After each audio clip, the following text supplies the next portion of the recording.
Professor Barnett, you're clearly a highly successful academic writer with multiple award-winning pieces of work.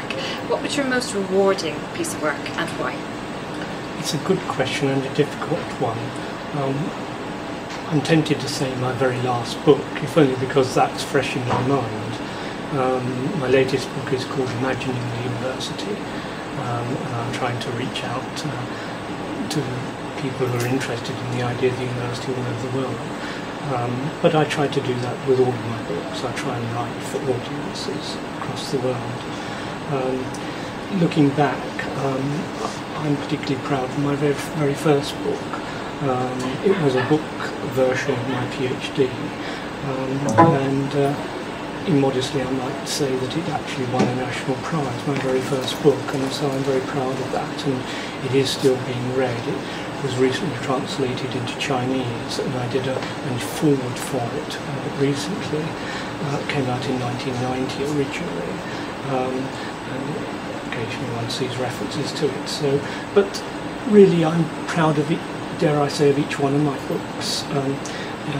Each one I've put my body and soul into it, so to speak, and I would never let a book of mine, a manuscript of mine, go to a publisher unless I felt I could be proud of it. So I wouldn't want to single out any book more than that. Perhaps one other book, Realising the University in an Age of Super Complexity. The title contains the term supercomplexity, which I coined, and that term has now found its way into the literature. But if I've just got time to just mention one other piece of work that wasn't a book, wasn't an academic piece of work, it was a consultancy report that I wrote for a national body. I was privileged to lead a team reviewing the quality systems in higher education in the UK, and I wrote a report for the national funding body. And I was proud of that. Why? Because it was a highly political matter.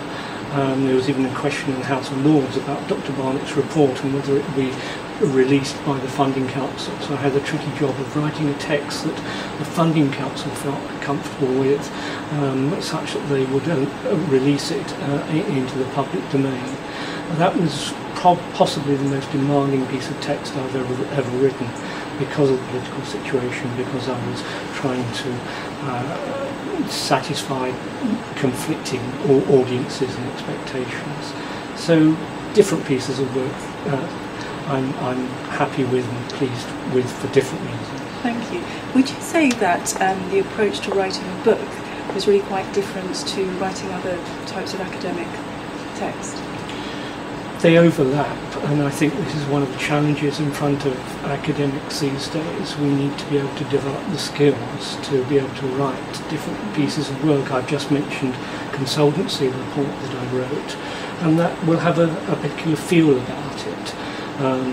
One's writing in a particular style there normally, and one's writing a consultancy report.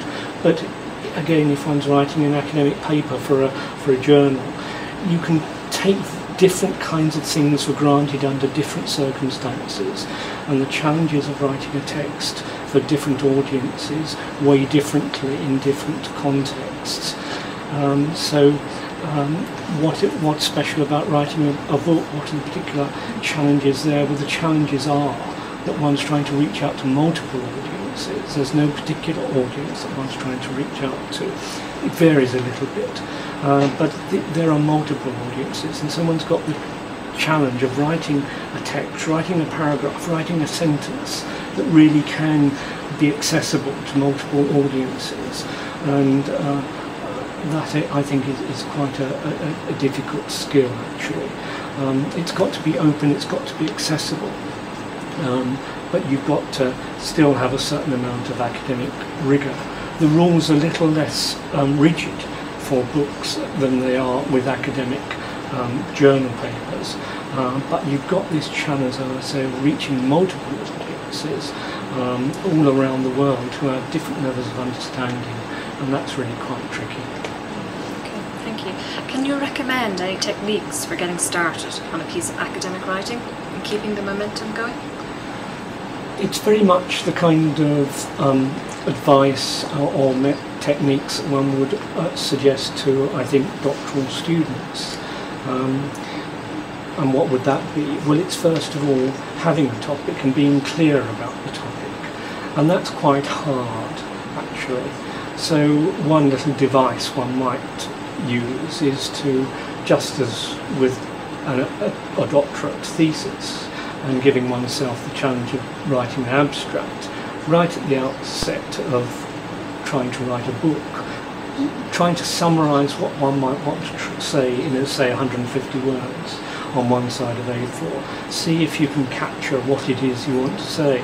And typically in my books I will set myself that challenge in the opening paragraph or two of the introduction. I'm trying to capture the essence of what the book is about, why it's worthwhile, and what I'm more or less going to say. And that's quite hard work, actually, trying to encapsulate in a very crisp and again accessible way what one's trying to do. So being clear about where you're locating your writing, in this case, well, whatever it is. Being clear also about the scope of the work. If it's a book, how long is it going to be? And then what I try to do is, characteristically, a book is 80,000 words. That would be 72,000 words more or less of text, and then you've got other bits and pieces around the fringe. Work out more or less precisely how many chapters one's going to write, have a nice contents page, and then work through fairly systematically. When I'm writing my books, I give myself typically 2 to 3 weeks to give myself a draft chapter, and I go at that sort of pace every 2 to 3 weeks. I'm typically on a weekend I'm giving myself the next draft chapter, so going at a steady pace, being quite disciplined in that way. Again, it's just like being a doctoral student, having a time frame, having a plan, and working steadily through it. Not losing sight of where one's trying to go, and pushing forward progressively over time. Do you ever experience writer's block, and if you do, what do you do about it?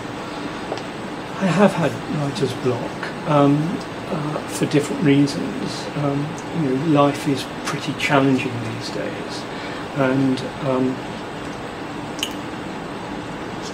sometimes writing takes a lesser place in one's life necessarily, and one has to cope with the ups and downs of writing in that way. Well, how does one get through those lulls? Well, you keep talking to friends and you share ideas with friends.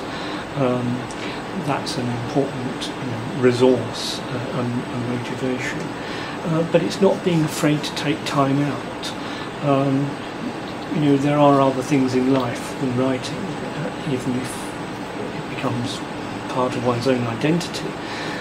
So not to be afraid if things are going at a fairly slow pace for a time being, but go on thinking about a topic, about the next topic, and let the ideas gradually build up. So characteristically, I will always have a notebook with me, and I'm always, when I'm thinking about a new book, I'm capturing ideas as they occur on the bus or on the train or wherever. So the resources are continuing to build up, and keeping one's eye open for new resources which are pertinent to the topic. So even though one's not doing any writing, one's continuing to think about what one's interested in and going into it in more depth and seeing new angles into it. But then ultimately one's got to bring oneself to the word processor, to the computer, and not to be afraid of it, to have a go. One of the beauties of the computer, the word processor, is that one can always replace it. Everything is redundant in a way. One of the best things I ever did was to teach myself to touch type. so I don't have to look at the keyboard, and I can just think about what I'm trying to say. And it doesn't matter these days if what one writes absolute rubbish in a writing session, as I did yesterday. You can start afresh the next day and just take it all off the screen, and then have another go at today's writing session.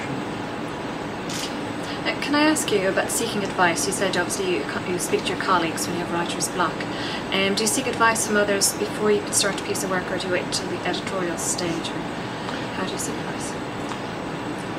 There are 4 things one has to do in writing if writing is going to become important. First, one has to write, of course, but one also has to read. One has to widen one's repertoire of ideas and concepts, theories, whatever it is.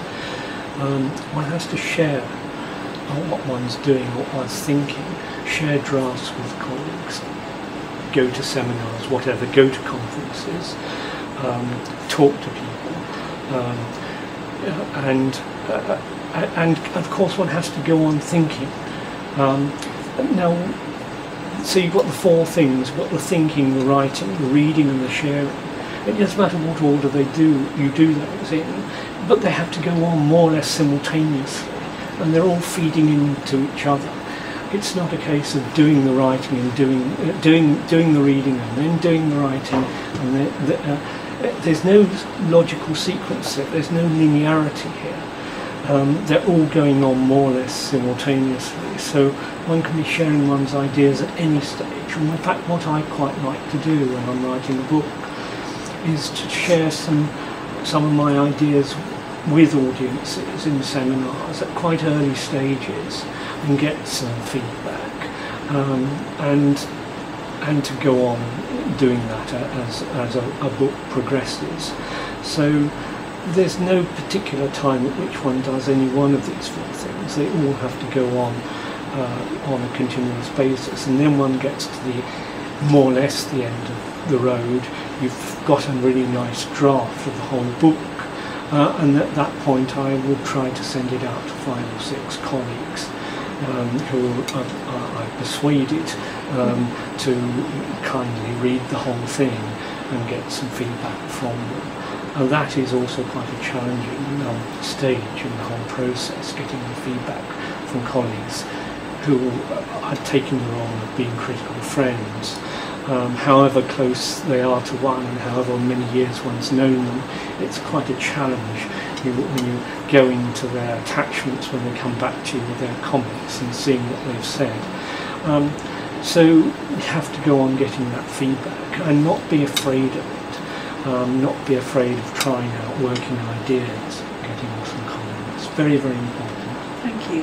And finally, what do you think is the most important piece of advice you could give to a PhD student embarking on academic writing? Well, it depends where they are.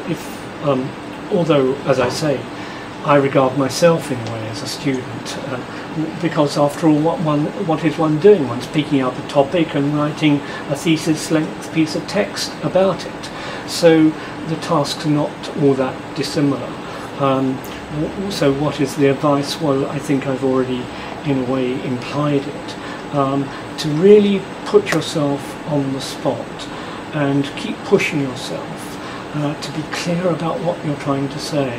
Wearing another hat, I do quite a lot of external examining, and my first question to doctoral students in a viva is always along the lines, well, this has been a very interesting read, but tell us in your own words what you're trying to say here, and see how quickly the candidate can summarise what they're trying to say.